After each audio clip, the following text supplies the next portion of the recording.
começando mais um Papum.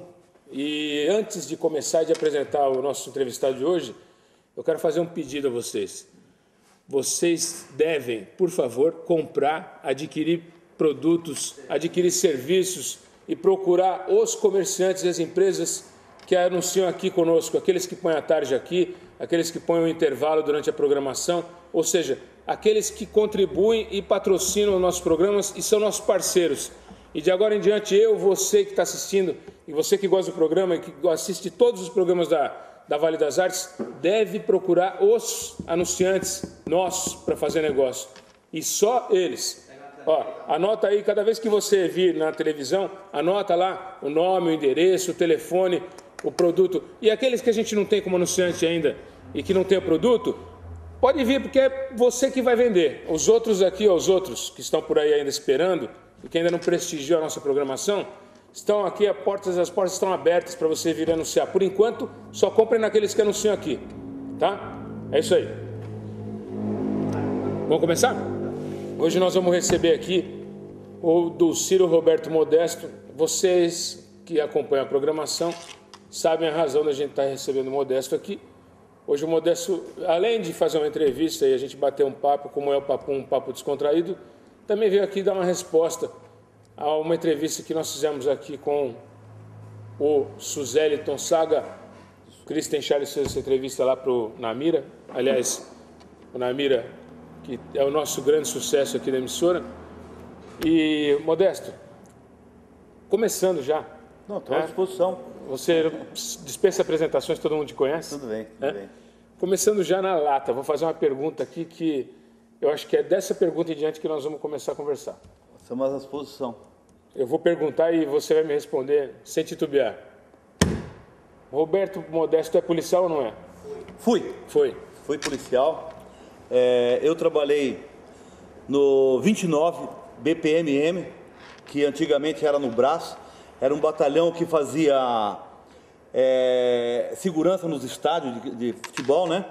E eu fui o fundador do 2º Batalhão de Choque, que fica na Jorge Miranda. Então, eu fui um dos fundadores.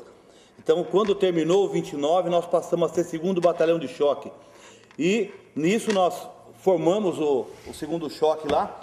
E, então, existia o 1º Batalhão, que era a Ronda Ostensiva Tobias de Aguiar. Depois ficou o 2º Batalhão, que era a ROI, Ronda Ostensiva Especial. E o 3º Batalhão de Choque, que era a REI, Ronda Especial Integrada.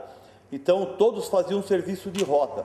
Aí o comando CP Choque chegou uma época que achou por bem fazer com que todos esses pessoal que trabalhava com viatura externa fosse só para o 1º Batalhão de Choque.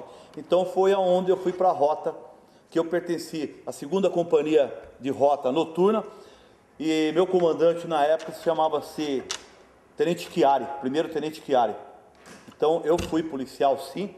Tenho aqui uma foto, que até a minha foto da escola, que onde eu estava nas escolas. Segura aí que o Cris vai fechar na foto. Entendeu? Então eu fui policial, eu tenho aqui minha... Aliás, você tá feio pra caramba nessa foto. Pô, como o cara era magro. Eu pesava 66 quilos. 66 quilos. Mas, ó, é o seguinte. Eu fiz uma escolinha de 6 meses, que hoje acho que é mais de 6 meses, né? Hoje é 1 ano, se não me engano. Segundo eu estive até com o Major Cláudio, que pertence ao 6º BPMI, que lá em Santos, estive com ele, hoje é quinta, na quarta-feira, eu fui numa reunião do Condesb e eu fui até o batalhão para conversar com ele sobre isso mesmo. E ele se prontificou até a me ajudar para pegar a documentação minha. Agora é o seguinte, o Cris aqui na entrevista que ele fez com o Saga afirmou o contrário e disse que tinha documentos comprovando isso. Eu quero de você agora o documento, não agora porque eu sei que você está providenciando, mas eu quero aqui na TV para mostrar aqui no programa o documento com a tua resposta. Faço questão. Que a foto está muito bonita aí, tá, apesar de você estar bem feio. Eu faço questão, sim, porque eu acho que seria uma falta de pudor. Não estamos duvidando de você. Não, eu sei, porque eu quero que o telespectador saiba que a gente... Eu acho que seria uma falta de pudor, uma falta até de honestidade de uma pessoa dizer que foi e nunca foi. Então, eu fui, provo, está aqui uma das provas, a escolinha que eu tirei tudo de polícia. Então, eu acho que não teria... Até cabe o seguinte, eu acho que uma polícia militar, quando uma pessoa fala perante uma câmera, acho que eles têm um departamento de investigação. Então, que eles façam a investigação. Agora, o que motivou o Saga a fazer tal afirmativa contra você? Vocês se conhecem há um bom tempo, eu sei disso. Bastante tempo. Eu queria saber o que motivou com que ele fizesse isso. Foi só essa dispensa dele? Ou tem alguma coisa que ocorreu entre vocês que tenha motivado isso? Olha, eu acredito que não, porque eu tinha o Saga como meu amigo. Eu nunca tive o Saga como uma pessoa diferente. Eu acho o seguinte, até o que eu queria, quando ele assumiu comigo, quando eu pedi que ele viesse, então, o que eu queria era somar, porque eu trabalho para a população, eu quero que a população sinta a vontade de fazer o trabalho que nós estamos fazendo hoje, essa sinalização toda, fiscalização. Então, o que eu queria dele era só isso. Eu não queria uma pessoa para ir lá e comandar, olha, você faz isso, você faz aquilo. Porque isso é fácil, qualquer um faz. Olha, você faz lá, você faz isso, você faz aquilo. Não, eu queria que ele acompanhasse. Que nem um dia ele me apresentou um calhamaço assim de papel e disse assim para mim, olha, aqui eu tenho 2 meses de ordem de serviço. Vou passar para o rapaz lá, vou até falar o nome dele, o Renato. Eu falei, não, você tem que ver isso, não é o Renato. O Renato, ele é um cara que até é dedicado, ele é concursado, mas ele tem um problema de coluna violento, mas o cara está ali trabalhando, se esforçando. Agora, ele não tem condições de comandar as outras pessoas, ele tem condições de trabalhar. Agora, ele como diretor, que quando ele entrou, diretor de trânsito, de visão, então o que era para ele fazer? Era sinalização e fiscalização. Agora, eu não tenho esse negócio de assinar, deixou de assinar. Eu acho o seguinte, como eu era diretor de departamento, então tudo que acontece no departamento tem que passar por mim, sim. O cargo que você exerce hoje é o mesmo ainda? É o mesmo. Diretor de departamento de trânsito. Isso, eu sou diretor de departamento de trânsito. Então o que acontece? Eu era autoridade de trânsito, então eu sou autoridade de trânsito. A autoridade de trânsito é ele que tem que fazer tudo. É que nem, não adianta, mas ele colocou, eu cortei. Ele chegou lá, ele falou que faria 3 mil multas, fazia não sei o quê. Não é isso que nós queremos, não. Nós não somos fábrica de multas, nós queremos fazer Até porque a função da multa é educar e não arrecadar, né? Mas se você pegar hoje uma multa, ela está escrito notificação de multas. Então, essa notificação, ela vem para a autoridade de trânsito, para a autoridade de trânsito a validar ou não a multa. O diretor de trânsito está subordinado a uma secretaria, é isso? Isso. Quem é o secretário hoje? O secretário é o seu Tamada, Marcelo Tamada. Marcelo Tamada é o secretário de... O secretário de todo, da Defesa Social. Defesa Social e Trânsito. Só que abrange trânsito. Mas o responsável acima de você é o Tamada. Isso. Então ele que responde, no final, na ponta final, quem responde pelo departamento todo é o Tamada. Pelas diretorias e pela secretaria toda. Isso. O Tamada é que é o responsável pela... Existe o Tamada, Roberto Modesto, e no caso seria o Saga Sucériton. Entendi. Então seria ele. Sucériton Saga, né? Então seria ele. Mas eu acho que não precisaria toda essa coisa de... Não é polícia, não é isso, não é aquilo. Ele tinha que chegar, acho que nem fazer.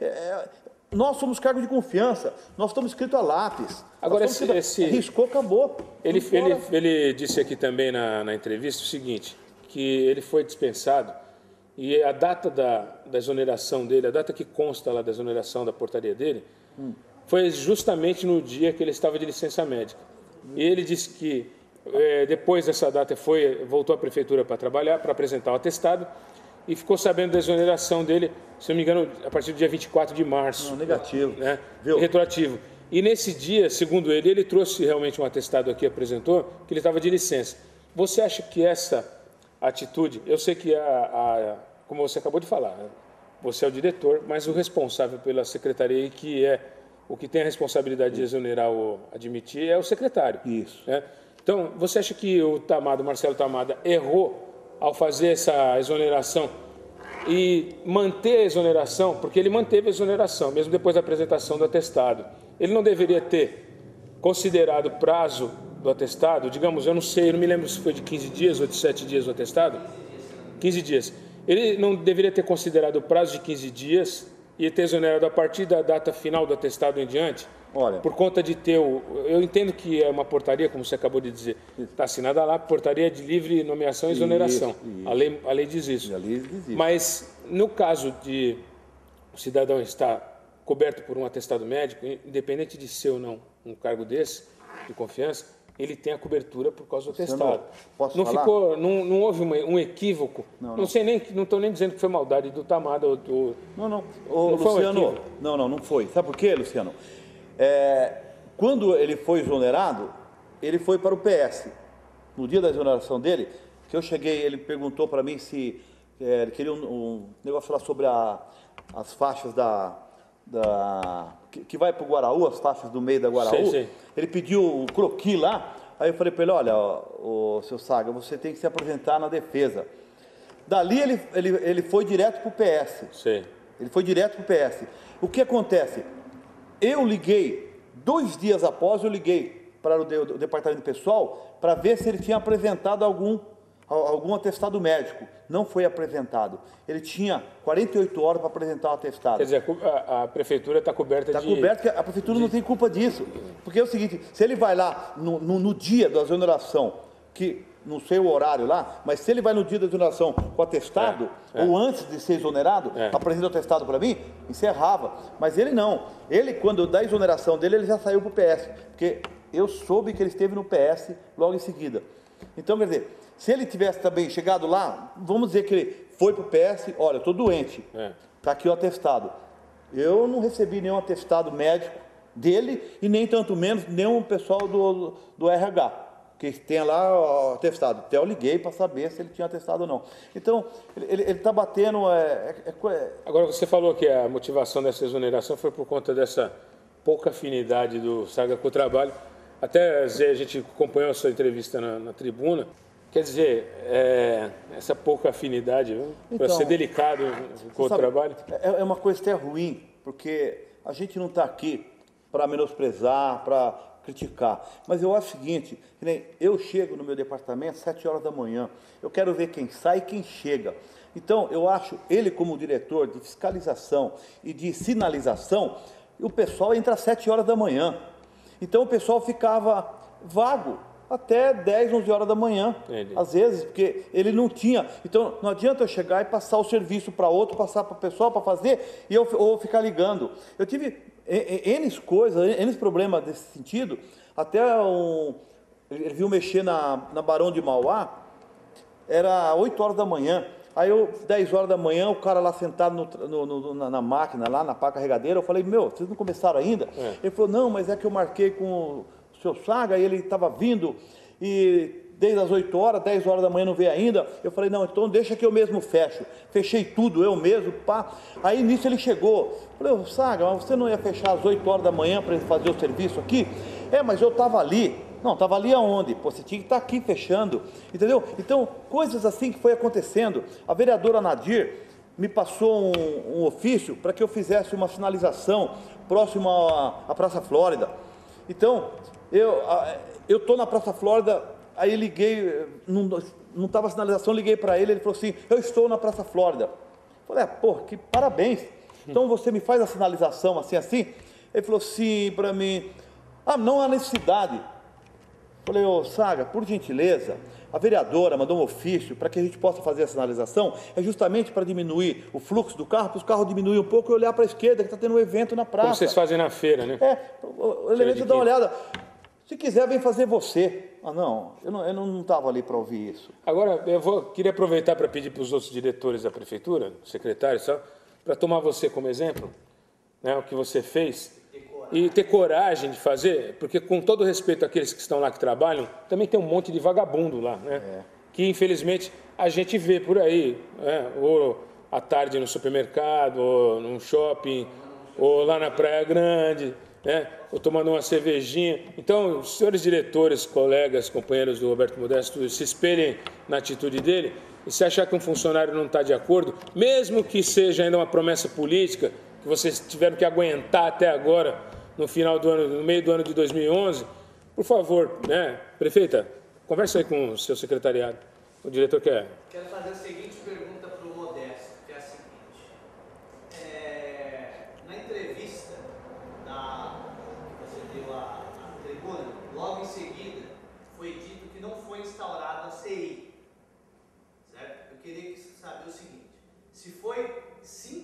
instaurado a CI na Câmara dos Vereadores, se você tem conhecimento disso, e o porquê o erro, na princípio, se for positivo, se for instaurada a CI, por que o erro na TV Tribuna? O erro do Departamento de Comunicação da Prefeitura? Só para ilustrar o pessoal, CI é Comissão Especial de Investigação. Isso. Eu acredito o seguinte, os vereadores ficaram de estudar para instaurar. Eles estão certos. Não adianta você chegar e pegar uma coisa dando e já tomar uma decisão que às vezes não dá em nada. Porque uma coisa eu digo para você, eu como autoridade de trânsito, que sou, o que eu podia fazer? Eu posso nomear o parágrafo 4º do Código do 280, do Código Da lei orgânica? Não. Do Código de Trânsito? Do Código de Trânsito, do CTB, ele me dá condições de eu fazer isso. Então eu posso, estatutário, eu posso civil, policial militar, eu posso nomeá-los agente de trânsito. Não existe nada que vai falar que não, porque está no Código, está no parágrafo 4º do Código de Trânsito. Então, no parágrafo 280. Então, eu posso... O cargo de agente de trânsito não é um cargo específico. Os concursados, existe agente de trânsito concursado? Existe. Quando eles fizeram o concurso, eles não tiveram que passar por uma prova e não teve que comprovar a especialidade? Isso, teve. Então, mas tem os que são concursados, eles têm que ter a qualificação para aquele cargo. Existem agentes que não são concursados? Existem agentes que foram nomeados... Não, todos eles são concursados. Eles só não pertenciam ao trânsito. Não, mas como agente... Tem seis agentes concursados. Só que... ele prestou concurso para agente de trânsito. Isso. E aqueles que você nomeou prestaram concurso para um determinado cargo na prefeitura e estão hoje na função, atividade de agente de trânsito. Isso. Mas não são detentor do cargo. Isso. Ele está na função, atividade, mas não no cargo. No caso foi emergencial. Então, como você necessita, você pega uma temporada, você não tem o agente. Então, o que acontece? Tem que abrir um concurso. E esse concurso para a gente vai ser feito. Não agora, mas vai ser feito. Mas essas multas que foram aplicadas... Eu sou amparado no parágrafo 4º do Código de Trânsito, 280. Mas essas multas aplicadas por esses agentes que não são concursados, você acredita que em grau de recurso elas podem ser derrubadas? Não. Elas foram validadas por mim, que sou o... Então, mas você tem competência para avalizar a multa do agente? Porque eu sou autoridade de trânsito. Estou dizendo assim, no caso do cidadão que foi multado, com essas denúncias, você de convir comigo, vai chover um monte de recurso. Não, já começou. É lógico. Mas o que acontece? E se ele subir o recurso, eu estou dizendo, vai chover recurso em nível municipal, lá na JAD, né? Obviamente vai ser derrotado o recurso, porque, como você está dizendo, as multas são legítimas, mas se subir o recurso, se o recurso for para o Tribunal de Justiça, se eles solicitarem o recurso a nível estadual, há chance de perder ou não? De ganhar o recurso? Eles ganharam, não. Porque é o seguinte, porque as multas... Isso para informar, porque às vezes a pessoa vai perder tempo fazendo o recurso. Nem os agentes de trânsito, eles multam, eles notificam. As multas vêm para que eu possa, como autoridade de trânsito, para que eu possa validar as multas. E aí qual é o critério que você usa para fazer a validação da multa? De acordo com o que eles fizeram. Local, se está certo, se não está, por que fizeram, se está tudo certo. Quer dizer, naquele momento que você recebe a notificação, você ainda não se considera multado. Não. Vai depender lá, quando chegar na tua mão, você vai avaliar. E aí você vai completar, vai fazer o auto de infração, que é a multa. Aí é feito o auto de infração. Entendeu? Então, é assim que faz. Então, não existe. Agora, eu acredito, nós também não faríamos nada que não tivesse amparado. Claro. Né? No artigo 280 do até porque CTB, o que eu costumo dizer aqui... Se você faz isso, até eu tenho a lei no bolso comigo, que você não tem como você fazer uma coisa que não seja verdade. Até porque eu costumo dizer aqui que a nossa prefeita, além de ser prefeita, é advogada. Claro. Tem conhecimento da lei. Então, eu acho muito difícil... acho muito difícil que ela vá endossar com a sua assinatura alguma coisa que tenha suspeita. Eu acho o seguinte, eu acho que ele poderia ter brigado comigo. Não tem nada a ver. Eu estou ali, eu estou dia a dia com ele, entendeu? Então ele falou de prefeita, falou disso, falou daquilo, então é muito ruim. Agora eu vou fazer uma hora da cobrança aqui. Pode falar. Deixar de lado um Só pouco. uma perguntinha. Última pergunta, eu não encho mais o saco. Esse aí é o quê? Não, tá. Ah, A tá. última pergunta que eu tenho pro Modesto é a seguinte. Ele é intrometido, esse diretor. Esse- Fala mais perto aqui. A pergunta que eu tenho para o Modesto é a seguinte: existe algum agente de trânsito que era de fato lixeiro, trabalhava no lixo, não sei, em termos de Não, técnico? ele era concursado para obras, braçal. Então ele pode trabalhar no lixo, pode trabalhar em obras, pode trabalhar em qualquer lugar. Vai depender de onde ele for Porque é o escolher. seguinte, ele é braçal, ele pode trabalhar em qualquer lugar. Agora, eu pude, como autoridade de trânsito, eu pude nomeá-los, entendeu? Emergencial. Então pode ser feito. Eu posso mudar de assunto agora? Eu vou mudar um pouco de assunto, Pois não. mas eu vou te cobrar, né? Pode cobrar. Você está vendo, eu não sei se você tem acompanhado, lógico que você está na rua o dia inteiro, você tem acompanhado. A Avenida Padre Anchieta, ela virou uma rodovia extremamente perigosa, Isso. né?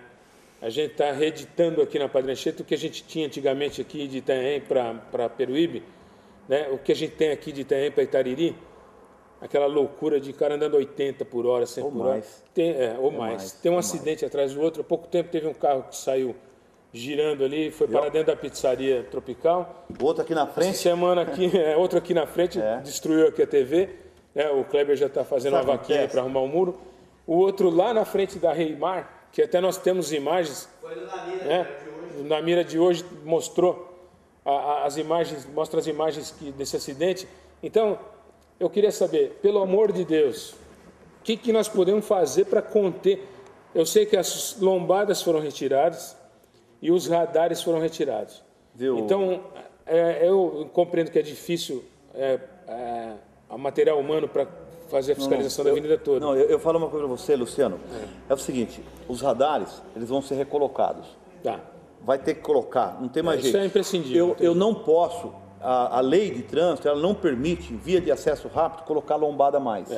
É lei. Então não tem como colocar. Aliás, tem que Então, ser tiradas aquelas da Luciana de Bona. teria que ter tirado da Luciano de Bona. A gente nem tirou ainda para evitar mais problemas. Aliás, uma outra bronca que o pessoal fez aqui é aquela lombada do lado do semáforo, ali no Jardim Peruíbe, que é ali no Luciano de Bona, tem uma lombada e tem um semáforo, que é semáforo só de pedestre. Então, mas ali é só para escolar. Então, mas ali está perigoso, porque o sujeito vê o semáforo aberto, ele vem com tudo.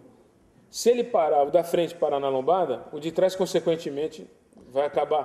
Porque Viu? ele não sabe do semáforo que vai fechar só quando o sujeito aperta, como aquele em frente. Mas ali já acostumaram com isso. Eles Será? já estão nessa, já se acostumaram.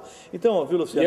E esses radares vão voltar que você estava falando. A gente vai providenciar sim esses radares, até a gente já está fazendo uma licitação já, porque a gente está tentando ter os radares para a gente, não mais alugar. Terceirizar como Porque você terceiriza, é um custo. E outra, eu pus os radares, quando foi um dia eu vi os caras mexendo no radar, que venceu o contrato, ele não veio nem conversar com a gente, ele simplesmente entrou na cidade, arrancou e levou embora. Então não é isso que a gente quer. Então nós vamos fazer sim, vai ter que colocar radares, ou pôr o radar móvel, ou o radar fibra, nós estamos providenciando isso sim.